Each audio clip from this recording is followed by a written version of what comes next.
Hi everyone, Shannon with Apogee the Moon. This is your weekly forecast for September 12th through September 18th of 2020. And let's share screen and dig in.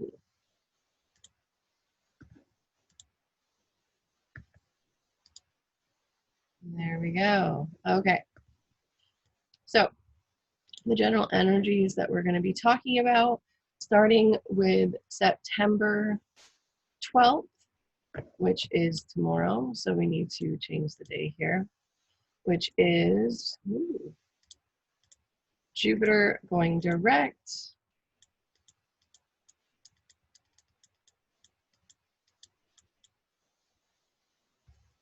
Okay, so now Jupiter is direct on Saturday, and this is actually really good.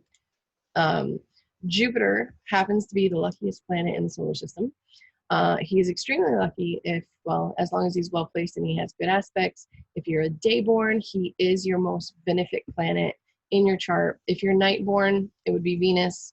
So we're just going to stick with the day born for now. But I mean, Jupiter's not going to not offer you benefits if you're night born, but he's more beneficial to you if he's well placed in a day born chart. So the question that you could find yourself asking as Jupiter goes retrograde. I mean, he's been stationing all week. He is technically an outer planet, a transpersonal planet. And now with him moving direct, where in your life have you been clearing out, revising, re-editing, revisiting, and refining internally to expand outward? So everyone's been doing a lot of work. Well, not everyone, but there's a lot of people out there that have been doing inner work for themselves. And now it's time to take that inner work and outwardly express it. And it's kind of like in Miss Congeniality, when Sandra Bullock goes through that whole process in the building, and then she walks out of the building and her partner's like, wow, right? So it's that kind of an energy where if you've been doing a lot of inner work, especially with Pluto and Saturn in the mix in Capricorn, wherever that shows up for you in your chart, this is going to be something that is going to be like, whoa, you've done a lot of work in this area. So now that he is moving direct, though, he is going to come back into those conjunctions with Pluto, and later in December with Saturn. Even though it's not going to be in Capricorn, it'll be in Aquarius. It's still, he's moving forward to have those hard conversations with those two planets. So he's also going to be later in the month squaring Mars. As Mars moves backwards, it's in retrograde motion. Jupiter's moving forwards. So they're going to be having a different conversation than they had when Mars first squared Jupiter earlier last month. So, we're going to have a lot going on now that some of these planets are stationing direct. I mean, by October 5th, pretty much Jupiter, Pluto, and Saturn are going to be direct. The sun is going to be in Libra, so we're going to be having the T-squares next month. But that's next month. Let's focus on this week. Let's focus on him going direct this week. So he's also in a strong sextile to Pisces from 17 to 19 degrees. And I guess the question is, when he went retrograde, where was it in our lives we were forced to compress something? So where is it we were put into a mode to evaluate? Where did we need to shut something down so that we could survive the external realities that were happening? And now that Jupiter is direct, it may seem like we really want to move forward. And yes, we've done a lot of work, but we're still going to have to be cognizant of that square to Mars. And so Jupiter and Mars in square to each other isn't necessarily a bad thing. Jupiter expands whatever it touches, though. He is the biggest planet in our solar system. He is the Mac Daddy of the gods on Olympus. So Jupiter just expands whatever he's touching, whatever he's doing, wherever he is, whatever's there, he's going to expand on it. And so it's going to, you know, he's conjunct Pluto and Saturn, and he's squaring Mars. It's, you know, it's that overblown, out of proportion energy that we're going to be feeling coming up. So we just need to remember that what's going on right now, this is a marathon energy. So this isn't, you know, blasting forward, sprinting to the finish line. We still have a long way to go in terms of the next couple of months. And I just have this crazy feeling that this next few months, while it may seem to go quickly, it's also going to seem to drag on, if that dichotomy really makes sense to you. We definitely need to be open and aware that things are going to become a little more intense now that the planet, you know, those outer planets are moving direct over the course of this next month. But that's coming. So we'll talk about that when we get there. So on Sunday, we have Venus coming into a trine with Chiron in retrograde. And a few weeks ago, Venus squared Chiron retrograde. And so Chiron is making us very uncomfortable and very sensitive. And now with Venus in trine, though, while we may still feel really uncomfortable with this aspect, because no matter if it's a trine or if it's a sextile or a square, an opposition, what have you, with Venus, it's kind of showing you where the boo-boos are, right? This could be, with Venus in trine, this could be someone in your life coming in, feminine energy, whether or not that's a woman or, you know, just feminine energy in general. This could be someone coming into your life that's teaching you how to really go inside yourself and move past the hurts and the traumas, and move past the paradigms that you've been inundated with and you know, inaugurated with throughout your life. And maybe someone is also showing you a different way of self-care, self-love, self-sovereignty, and maybe you've been running on autopilot, right? So maybe you've been licking your wounds, you're trying to stay safe, you know. Now we're being shown a different way, and a way that will help us in the long run shine a little more brightly than we did before. So that's that Venus trine Chiron energy. And that's the exact, you know, it comes close to being exact on Sunday. So then on Monday, go a day forward here, 13th, so 14th, we're going to have the sun in trine with Pluto. And, you know, I know what the aspect says, but to me, this is kind of a very sexy vibe just because it's Pluto. Yeah, I gotta watch what I say on this one. But so this aspect in and of itself is a mastering aspect. It's a self-mastery aspect. This is the ability to see into the heart of any issue and construct order from chaos. This is very much the energy of that deep psychological and emotional healing that can happen with this aspect if you focus on it. And I mean, in Virgo and Capricorn, those two areas of your life, in your chart, what houses are they?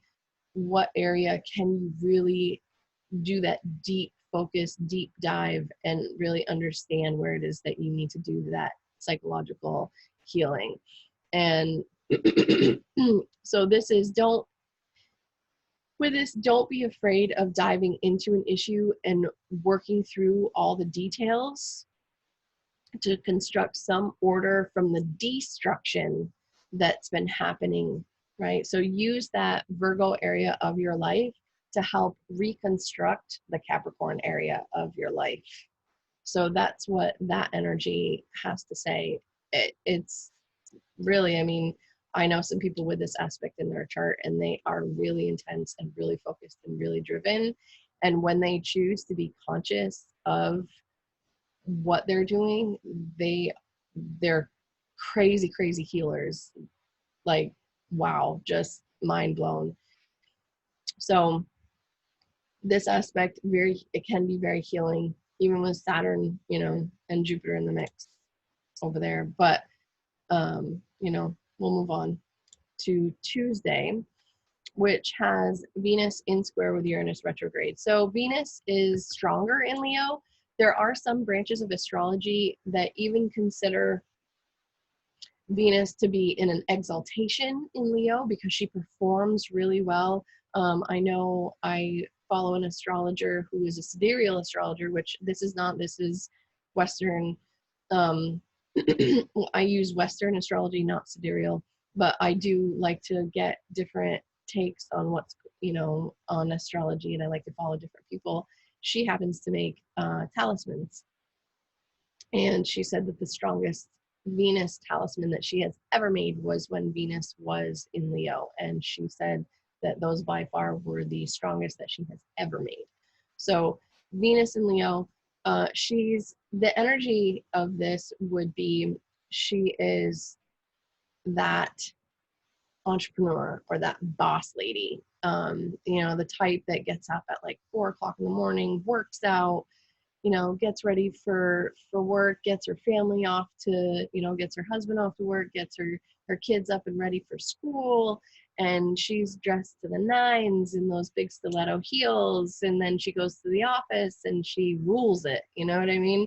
And then when she's done work, she works out again, but she's the kind of woman that you would see in the designer sweats and, just owning life.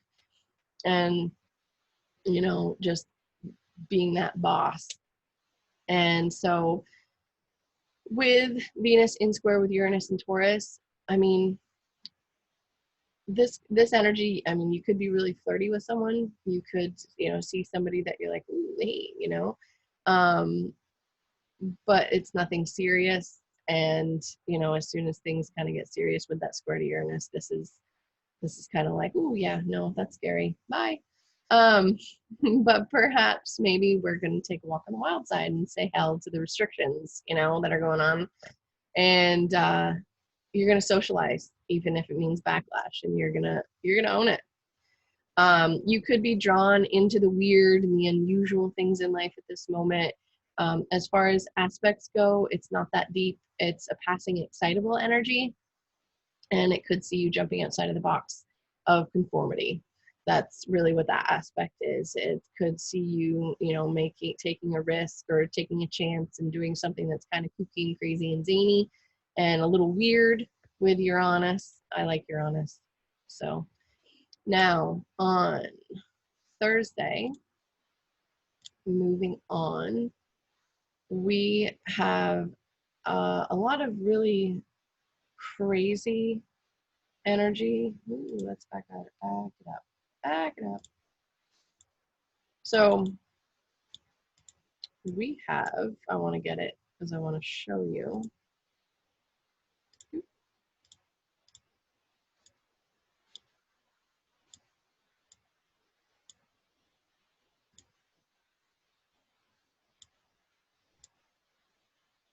Okay, that's a little past, but that's fine. So on September 17th, we are having the new moon in Virgo. I'm really excited about this. So we're having the new moon in Virgo in trine to specifically Saturn. It is an exact trine to Saturn. And so what this says, and because Saturn is, at 25 degrees of Capricorn, sun and moon, 25 degrees of Virgo, this